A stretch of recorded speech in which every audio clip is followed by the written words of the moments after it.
तो ये बड़ा आसान काम लोगों ने समझ लिया, दावा कर देना कि मैं फलाने का गुलाम हूं। ये दावा है। आपसे दलील पूछी जाएगी कि गुलामों के तो रंग ढंगी और होते हैं। साहब मैं फलाने का मुरीद हूं, तो ये आपको कहना क्यों पड़ा? मुरीद तो कहते हैं उसे हैं जो पीर की मुराद में रहे, हमेशा उसकी तबीयत में रहे, सोच में रहे, ख्याल में रहे कि उनकी चाहत क्या है। कहना क्यों पड़ा? कुछ तो है कि जो आपको बताना पड़ रहा है। क्यों नहीं आपसे वो खुशबू आई जो आपके शहर से आती है? ये कैसे हो गया? भाई फरमाने लगे, जब मैंने कहा ना मुझे मोहब्बत है, तो कहने लगे सोच के कहो। वो फटाफट नारे कबूल नहीं करते थे।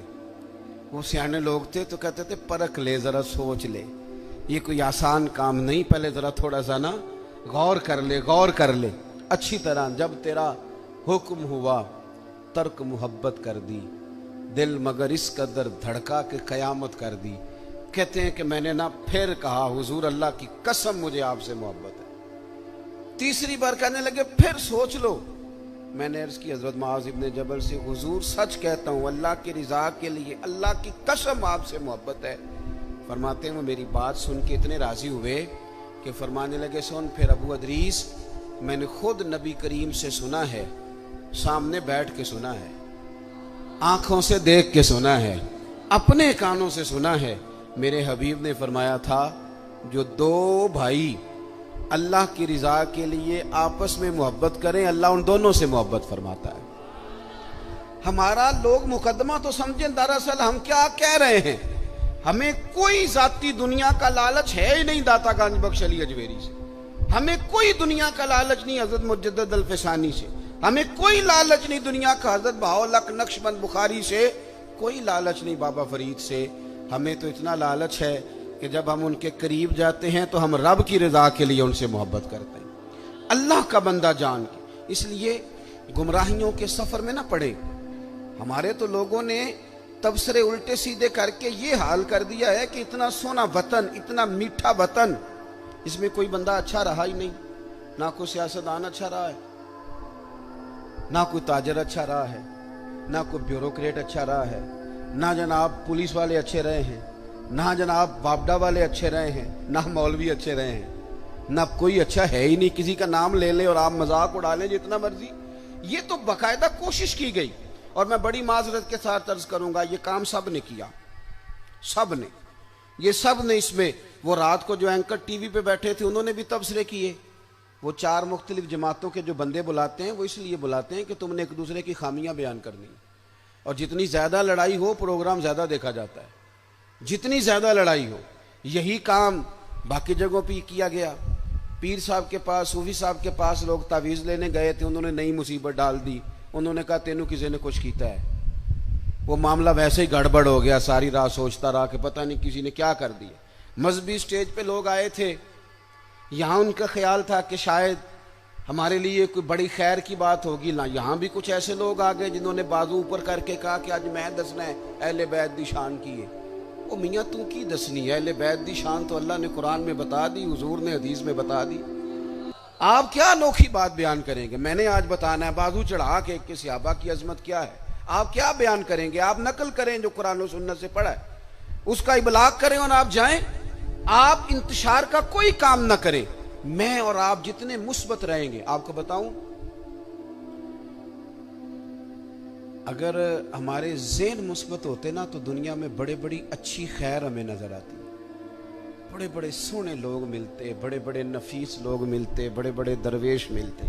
मुझे तो बड़े मिले हैं जिंदगी में, बड़े बड़े खैर वाले लोग। लेकिन चूंकि यहां माइंड सेट हो गया है कि दुनिया सारी खराब हो गई है, इसलिए कोई बंदा अच्छा नहीं। अल्लाह के नेक बंदों से सबसे पहले तो अल्लाह की रिजा के लिए प्यार करें। आप उनसे कहे मियाँ तू जो कह रहा है ना तो अपने पास रख। मैंने तो हदीस में पूरा बाब पढ़ा है कि अल्लाह के बंदों से प्यार करना है रब की रिजा के लिए। इसको जहन में अच्छी तरह संभाले। और आपको तारीख में ऐसे हसीन लोग मिलेंगे जो सफर करते थे रब के बंदे से मिलने के लिए। अब तो लोग सफर नहीं करते, अब तो ज्यादातर यही कहते हैं साढ़े घर आके ज़ियारत करा लो। हाँ, और जनाब अस्सलाम वालेकुम पीर साहब जी। वालेकुम सलाम। बड़ी चाहत है जी आपसे, बड़ा प्यार है। अच्छा जी, तो कहते टाइम दे दो। तो भाई ये किस किस्म की चाहत है? आपको चाहत है तो आप चल के आए, आ करके मुलाकात करें। और ये चाहत मुकम्मल भी तब होती है जब बात मान ली जाए। अगर पीर साहब कहे टाइम कोई नहीं तो चाहत खत्म, छुट्टी। वो चाहत भी इतनी है सिर्फ कि जब तक बात मान ली जाए, यानी फर्मा बरदारी में बंदा रह गया तो चाहत पूरी, और अगर कहीं फर्मा बरदारी से निकल गया तो चाहत खराब। हजरत हरम बिन हयान, ये दाता साहब ने लिखा है। चलें इत्तेफाक से दाता साहब की बात भी आ गई। दाता साहब कहते हैं हजरत हरम बिन हयान ताबी हैं। फरमाते हैं जब मुझे पता चला ना कि नबी करीम अलैहिस्सलाम ने हजरत अवैस करने की तारीफ फरमाई है और कहा है कि वो मेरी उम्मत के लिए दुआ करे, तो कहते हैं मैं हजरत अवैस करनी को ढूंढने निकला। मस्जिद ढूंढने नहीं, किताब ढूंढने नहीं, रब का बंदा ढूंढने। मैं तेरी तलाश में फिरा जंगल पहाड़ और दश्त में। कहते हैं मैं मक्के मदीने जहां जहां मुझे खबर मिलती मैं गया। जहां जाता लोग कहते यार वो तो बड़ा दीवाना आदमी है। ये दाता साहब ने लफ्ज लिखे हैं। दाता साहब कहते हैं हजरत अवैस करनी का हाल ये था कि जब लोग हंसते थे तो वो रोते थे, और जब लोग रोते थे तो वो हंसते थे। असी किसे दे कुछ नहीं जे लगदे ते ना कोई साडा दर्दी। कोई जरूरी है कि जिस तरह दुनिया चलाए वैसे चलना है? आपका कोई नजरिया हो, आप अपने नजरिए में मस्त होकर जिंदगी गुजारें। फरमाते हैं मैं ढूंढते ढूंढते पहुंच गया इराक। नहरे फुरात के किनारे वुजू कर रहे थे और मैंने वुजू करते उन्हें पा लिया। वो फारिग हुए तो मैंने कहा अस्सलामु अलैकुम। पहली मुलाकात थी। दाता साहब कहते हैं हजरत अवैस करनी ने पलट के देखा तो कहने लगे वालेकुम अस्सलाम या हरम बिन हयान। कहते मैंने कहा हुजूर आप मुझे कैसे जानते हैं? तो कहने लगे मैं तुझे तो नहीं जानता पर मेरी रूह तेरी रूह की जानने वाली है। ये वाकफियत है, दिल का एक दूसरे के साथ रब्त है। फरमाते मैं उनसे मिला, मैंने उनसे कहा को नसीहत कर दें। तो कहने लगे पहली नसीहत तो ये है कि आज के बाद मुझे मिलने ना आना, और दूसरी नसीहत ये है कि जो रब ने तुझे दिया है ना उस पर राजी हो जा। इधर उधर जाएगा तो तू नाशुक्रा हो जाए। जो अल्लाह ने दिया उस पर राजी हो जा, अल्लाह तुझे इज्जत वाली जिंदगी अता कर दे।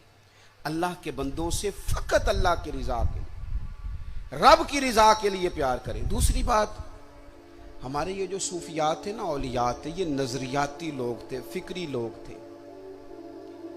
जो फिक्री आदमी होता है ना, नजरियाती बंदा, वो जमाने के मुताबिक नहीं चलता, नजरिए के मुताबिक चलता है। मैंने कुरान मजीद की आयत पढ़ी है, अल्लाह फरमाते हैं युजाहिदून फी सबीलिल्लाह, अल्लाह के बंदे अल्लाह के रास्ते में जिहाद करते हैं। ये नौजवान जरा मेरी बात पे तवज्जो करें। ये कहते हैं कि शायद बंदा वो ठीक होता है जिसकी मुखालफत कोई ना करे। रब फरमाते हैं युजाहिदून फी सबीलिल्लाह, वो अल्लाह के रास्ते में जिहाद करते हैं। तो फिर कुछ लोग उनकी मलामत करते हैं, कुछ लोगों को अच्छा नहीं लगता दीन की तबलीग करना, वो उन्हें बुरा भी कहते हैं। रब फरमाते हैं वला यखाफून लौमत लाइम, वो किसी बुरा कहने वाले की बात की परवाह नहीं करते। लोग मलामत करते हैं पर वो परवाह, तो ये कौन है? रब फरमाते हैं ज़ालिका फज़लुल्लाह, ये वो हैं जिन पर अल्लाह का फजल है। और युतीहि मन यशा, ये वो फजल है जिसे रब चाहता है अता करता है। हमारे बुजुर्गों ने काम किया। लोगों को चूंकि असल में ना नजरियाती होना काम बड़ा मुश्किल है। नजरियाती किसे कहते हैं? मैं आपकी और अपनी समझ के मुताबिक एक बात अर्ज करता हूँ। बंदा पीर साहब के पास गया, उसने कहा हजरत साहब मैंने सारे डॉक्टरों से मुलाकात कर ली है, रिपोर्टें ठीक हैं, हकीम सारे मैंने चेक कर लिए हैं, मामला ठीक हैं, दम दुरूज तवीज़ दरबार आस्ताना हर जगह हो आया हूं पर मेरे घर औलाद नहीं होती। अब आपको कामिल पीर समझ के आया हूं, आप कोई तवीज़ करें कि काम हो जाए। ये अच्छी बात है, अल्लाह के बंदे को दुआ करनी चाहिए, पर नजरिया क्या है? नजरिया ये है कि रब का बंदा उसे कायल करे कि अगर अल्लाह का तेरे बारे में फैसला ये है ना कि तेरे घर में औलाद नहीं होनी चाहिए, तो फिर तू रब के फैसले पे राजी रहे। ये नजरिया है। ये लोग नजरियाती थे, ये लोगों को कायल करते थे कि नजरियाती मुसलमान बनो, फिक्री। अगर अल्लाह चाहता है मैं बीमार रहूं तो ठीक है, फिर जिस हाल में रब राजी उस हाल में रब का बंदा राजी। अगर अल्लाह चाहता है मेरा उरूज ना हो मेरा उरूज, मुझे थोड़े लोग जाने, तो जिस हाल में रब रखे मुझे उस हाल में रहना चाहिए। मैं आपको अपने समेत ढेरों लोगों की ऐसी बात बता सकता हूं जिनमें जाती कोई कमाल नहीं, वो अपनी खूबियां तलाश करते हैं तो सिवाय सिफर के कुछ हाथ नहीं आता, लेकिन पता नहीं रब क्या काम लेना चाहता है, वो खुद ही निजाम बनाता है, ले लेता है। तो जिंदगी में नजरियात, हमारे बुजुर्ग नजरियाती थे, अकीदे पक्के थे उनके, कच्ची पक्की बातें नहीं। एक बात दाता साहब की सुने पहले। दाता अली अजमेरी कहते हैं कि एक ना मलंग बाजार में सौदा लेने आया, और उन दिनों आया जब कहत पड़ा हुआ था, महंगाई बड़े उरूज पे हो जाए तो सारे लोग नहीं परेशान हो जाते। कहत पड़ गया। चलें, महंगाई वाली मिसाल शायद ज़्यादा ठीक ना हो, चूँकि अमीर लोगों को महंगाई परेशान नहीं करती, ये नहीं देते, कोई और मिसाल देते। जिस तरह लॉकडाउन में नहीं लोग परेशान होते। अब मेरा ख्याल है समझ आ गया मसला आपको आसानी से। ये मिसाल दे रहा हूँ मैं, तिलकल अमसाल नदरिबुहा लिन्नास। दाता साहब कहते हैं कहत था, बारिश नहीं हो रही थी, जानवर भूखों मर रहे थे, हर बंदा परेशान था। ये देखें हमारे बुजुर्ग तरबियत किस तरह करते हैं। फरमाते हैं एक दरवेश मलंग गुलाम सौदे वाला थैला लेके ना तो बाजार में हंसता खेलता अटकेलियां करता पहुंचा, बड़ा हंस हंस के सामान खरीदा, कंधे पे रखा, और उसी मस्ती में लौटने लगा। तो सारे परेशान हो तो एक बंदा हंसे तो बाजू का लोग चिढ़ भी जाते।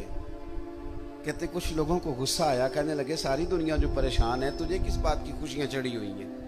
वो कहने लगा तुम होगे परेशान, मैं जिस सेठ साहब का नौकर हूं ना, जिस आका का मैं गुलाम हूं, उसने टाइम पे ही गंदम जमा कर ली थी, उसके बड़ोले खजाने भरे हुए हैं, लिहाजा हम बड़े खुश हैं। दाता साहब अकीदा मजबूत करते हैं, नजरिया देते हैं। दाता साहब फरमाते हैं लोगों, जितना उस गुलाम को अपने सेठ के, अपने आका के खजानों पे यकीन था ना, अगर इतना ही तुझे और मुझे रब के खजानों पे यकीन हो जाए ना, तो फिर हर रोज सवेरे उठ के हम गुर्बत का रोना ना रोएं, फिर हर रोज सुबह उठ के हम ये ना कहें कि ओहो इस मुल्क का कुछ नहीं बन सकता, यहाँ तो सब लोग धोखेबाज, फिर हर वक्त मायूसी की गुफ्तगू ना करें, नजरियाती अगर हो जाए। आला हजरत फाजिल बरेलवी ने क्या किया, नजरिया ही तो मजबूत किया। लोग कच्ची पक्की बातें करने लग गए थे। कोई कहता था कि इतना इल्म हुजूर को है तो इतना नहीं है, कोई कहता था जनाब इख्तियारात इतने अल्लाह ने दिए हैं तो इतने नहीं दिए। आला हज़रत बरेलवी के ज़माने में कोई कहता था कि पता नहीं हुजूर कब्र नूर में हयात हैं, माज़ अल्लाह के नहीं है। कोई शख्स ये कहने लग गया था कि जनाब हुजूर का ख्याल नमाज में आ जाए तो नमाज नहीं होती। आला हज़रत फाज़िल बरेलवी फरमाने लगे कच्ची पक्की बातें करते हो, जिस महबूब की मोहब्बत ईमान है उस महबूब के बारे में शक पैदा करते हो। आप फरमाने लगे तुम कहते हो रब ने इख्तियार दिया कि नहीं, और दिया तो कितना दिया। फरमाने लगे हम तो हुजूर को रब का शरीक कहते ही नहीं, हम तो हबीब कहते हैं। और मुहिब और महबूब का मामला इस तरह का होता है कि तो मैं तो मालिक ही कहूंगा, क्योंकि हो मालिक के हबीब, यानी महबूब व मुहिब में नहीं मेरा तेरा। फिर आप फरमाने लगे ये कैसी बेवकूफों वाली बात है कि नमाज में हुजूर का ख्याल आ जाए तो नमाज।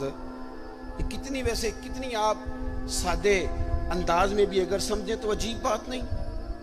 आप जरा दुआ पढ़िए जो नमाज में इख्तिताम में अक्सर वही दुआ पढ़ी जाती है, वो पढ़िए रब्बना ग़फ़िरली। क्या तर्जुमा इसका? आता है, आपको आता है, मैं कुछ नहीं कहूँगा, सुना दें आप। आता है पर मेरे सुनने का एडा ही मसला है, कोई गल आती भी होवे तां भी नहीं दसदा, आंदा मैं एडा पढ़िया ही नहीं, इससे आगे नहीं जाता। रब्बना ग़फ़िरली क्या तर्जुमा है? या अल्लाह मुझे माफ़ फरमा और मेरे। तो आपको तो नमाज में अब्बा जी का भी ख्याल आ रहा है, टूट गई रह गई, अम्मा का भी ख्याल आ रहा है, टूट गई कि रह गई। अजीब नादान बात है ना। ओ खुदा के बंदो, नमाज में तो यहूदी ईसाई की बात भी आती है, गैरिल मग़दूबि अलैहिम वलद्दालीन की तफसीर पढ़ो ना, यहाँ से मुराद यहूदी और ईसाई लिखे हैं मुफस्सिरीन। तो काफिर का ख्याल भी आ रहा है। और आप जब कुफार के मुतल्लक आयात पढ़ेंगे तब्बत यदा अबी लहबिन व तब, ये क्या तमाशा हुआ, कितनी घिनौनी साजिश, इतनी गलत बात कि जी फलाने का ख्याल आ जाए तो ठीक है। और फिर अजीब बात करते कहते जी हुजूर का जरा ताजीम के साथ आता है तो अब्बा जी का बेअदबी के साथ आता है, अम्मा का बेअदबी के साथ ख्याल आता है। आला हज़रत फाज़िल बरेलवी फरमाते हैं तुम्हें गलत फहमी हो गई है, तुम तो नमाज में दुरूद ना पढ़ो तो नमाज नहीं होती। ओ खुदा के बंदो, अल्लाहुम्मा सल्ली अला मुहम्मदिन व अला आले मुहम्मद। तुम कहते हो हुजूर का ख्याल आ जाए तो नमाज नहीं होती, हमारा ख्याल है कि ख्याल ना आए तो नमाज नहीं होती।